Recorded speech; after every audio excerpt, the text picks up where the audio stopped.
Го покрена денеска советот за, да кажеме, не совестната урбана политика, да кажем, која години наназад да кажеме, се провлекува во Куманово. Советот денеска презредна иницијатива за да може да се поработи на ова прашање. Колку советот има ингеренции, колку може да го струка?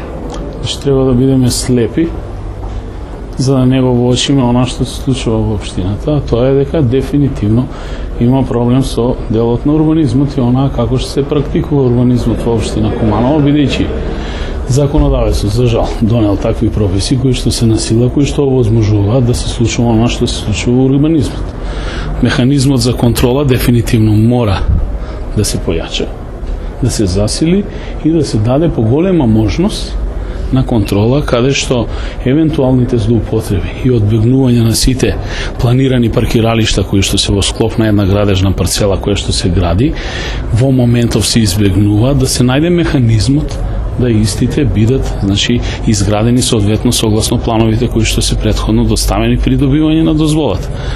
Механизмот на советот секако дека постои, но сепак на нас е оставено во име на граѓаните како глас на народот, нели, да кажеме до надлежните служби, да дадеме одредени своји укажувања, препораки, да донесеме заклучоци, но сепак останува на оној кој што директно го спроведува законот да го почитува. Првенствено, значи, изведувачот, надлежните служби кои што даваа согласност за градба, почнувајќи од надлежното Министерство за транспорт и врски, кое што дава и согласности во самата фаза за донесување на детален урбанистички план, секторот за урбанизам, значи при општина Куманово, но првенствено најголемиот проблем е она што значи давање на пренамена на објектите, кај што подрумските простории се користат наместо за паркирање, за складиштење на стоки, вршење на дејност и така натаму, кај што Министерството за економија дава согласност за вршење на дејност во таквите простори.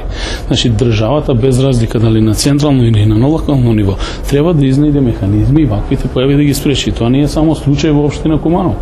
Тоа е случај генерално во сите општини во Република Македонија. Кај нас е евидентно поради тоа што Куманово е проектиран град за некаде 60.000 граѓани. Ние се соочуваме со нормален развој на градот и дефинитивно на Куманово му треба да го обшири својот плански офат. Споменавте формирање на тело и од позиција и од опозиција за уочување на овие пропусти во урбанистичкиот хаос во Куманово. Не, нема споменато значи формирање на тело. Имаше само една општа иницијатива со консензус прифатена во Советот, барем таков е мојот впечаток, бидејќи реално проблемите се тие. Без разлика кој на која политичка партија припаѓаме, ние тие проблеми секојдневно ги чувствуваме. И што е најбитно, сите тие проблеми имаат далекосежни последици утре и по нашите деца, по нашите граѓани, по нашите внуци и правнуци кои ќе останат да живеат во овој град. Ако имате ви една зграда која што е лоцирана на едно место, нема веќе да ја дислоцирате. Ако нема паркинг простор, таа мора да обезбеди паркинг простор онакако што предвидела со плановите.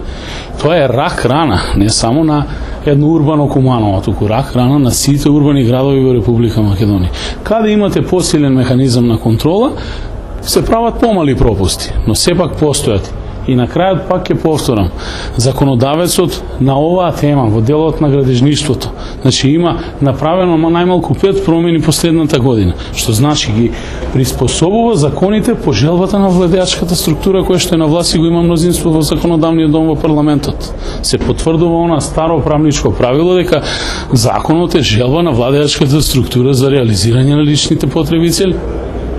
Добро, и мислите ли дека со тоа со формирање, евентуално формирање на такво тело би се нешто поправило во Куманово? Или веќе е неможно? Дефинитивно не, само интензивиран на соработка од страна на сите надлежни и најповикани органи кои што се предвидени согласно законските правила и процедури и секако дека може да се дојде до одреден резултат. Првенствено она што се случило, но од тука на натаму барем треба да се превентивно да се делува и да не се дозволува веќе повторување на ваквите работи.